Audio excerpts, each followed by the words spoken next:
بسم الله الرحمن الرحيم الحمد لله رب العالمين والصلاة والسلام على رسول الله صلى الله عليه وسلم أما بعد السلام عليكم ورحمة الله وبركاته. عشر كمان طبعا كعلنا هوتيل كاني ناشونال هوتيلها أيوه سويب سدي على equipment أيوه سويب سدي. حرفكم محن عنا حرف واحد ديوان قلنا إن ناشونال هوتيل also paid وحبيه شانكوني شنبقل أيوه سويب سدي equipment أيوه سويب سدي. حرفka D ayaan diiwaan gelinaynaa check ayuu ku soo iibsaday oo khaanada check ayaan isticmaali doonaa right check ayaan isticmaali doonaa kambanigani markaan soo kiciyo programka soo kiciyo hadda waxa ay furan national hotel ayaa ay furan intaan dhacdada diiwaan gelinin waxaan fiirinaynaa reportka ayaan fiirinaynaa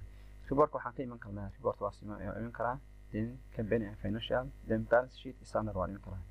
shortcut waxa weeyaan alta R plus F plus B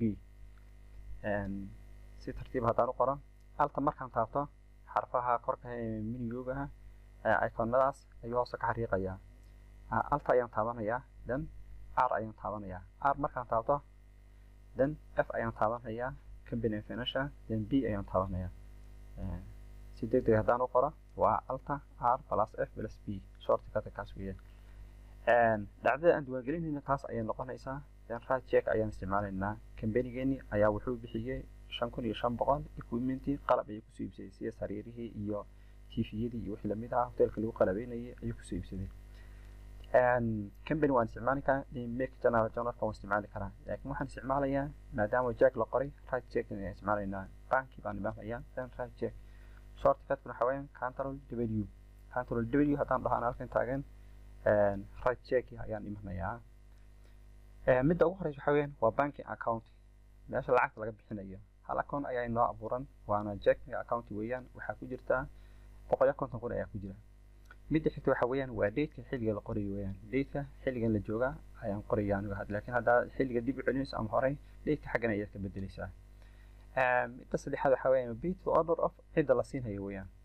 hadda cid ii abuuran ma jirto laakiin waxaan leeyahay aad si degdeg ah ugu dar weeyaan ama halkan aanu taga ayaa qoraya waxaan leeyahay horset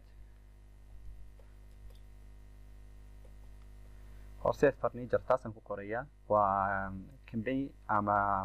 vendor aan alaabta ka soo gadanayno weeyaan dan tab markaan dhaho wuxuu leeyahay saddexdan ayuu soo saaraya cancel waa kan noqo weeyaan set up waa si faahfaahsan ugu dar si gmail-lada nambarada address-ka iyo wixii la mid ah quick add si degdeg ah ugu dar anima si quick add taasan dooranayna dan wuxuu leeyahay muxuu noqonayaa vendor oo alaabta ka soo iibsanaysa oo customer oo macaamiil min boloyi mashaqaala ma adar mid kala vendor taas ayaan dooranayna maadaama equipment qalab ka soo iibsanayno vendor taas ayaan dooranaynaa dan okay ayaan leeyahay okay markaan dhaho mid xigto hawayaan lacagta ku soo iibsanayno lacagta waxay noo sheegeen inay tahay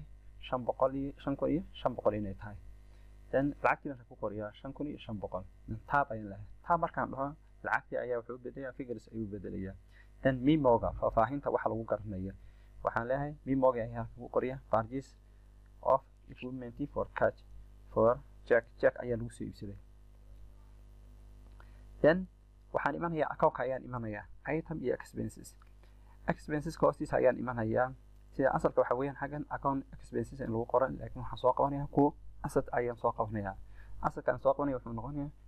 furniture and equipment gaas ayaan soo qabanayaa then mimogan ayaan soo koobiyeenayaa mimoga highlightka ayaan saarayaa control C ayaan dhahaa control C markaan dhaho xagana control V ayaan ku dhahayaa mimoga xagana ku bees garanayaa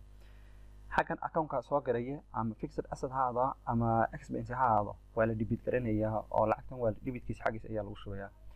checking account-isana lacagta waa laga saarayaa oo xaga credit-ka ayaa lagu shubayaa isagana waa laga saarayaa kaas uu yaraanaya kana uu ziyaadaya marka inta buuxiyo waxaan leeyahay control waxaan leeyahay save ayaan leeyahay save and close markaan dhaho waxaan rabaa report-keedii inaan soo akhriyo iyo saameynta dhacdan saameynteeda inaan arko waxaan leeyahay aan halkan taagan ayaan leeyahay alta R plus F plus B dhacdan saameynta ay yeelanayso waxa weeyaan checking account uu yaraanaya oo lacag waxa ka baxaysa 5500 ayaa ka baxaysa xagana fixed asset uu ziyaadaya oo waxa imanaya account-ka furniture and equipment oo waxa ku soo dhacaya 5500 dhacdadan saameynteeda si aan u aragno checking account lacagta ka baxda muuska ayaan u dhaweynaya kolkuu calaamada zoom town noqdo ayaan double click dhahayaa double click markaan dhaho checking account markii ugu horreysay lacagtii ku soo dhacday ee balance-iga ee maalgelinta waxay 200,000 bay ahayd waxa ka baxday lacag xagga dhinaca credit-ka 50,000 ayaa ka baxday 50,000 building baa lagu soo iibsaday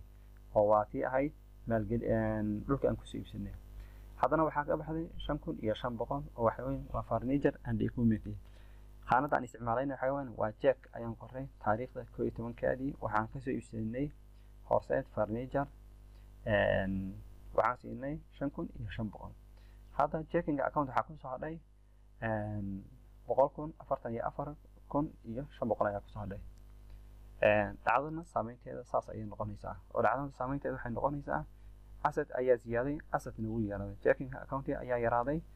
fixed assetna wuu ziyaaday dhinacaas umay saameynaysaa maanta cashirkeena halkaas ayaan ku hakinaynaa subxaanaka allahuma wabixamdika ashhadu an laa ilaaha illaa anta astaghfiruka wa atuubu ilayk assalaamu calaykum waraxmatullaahi wabarakaatu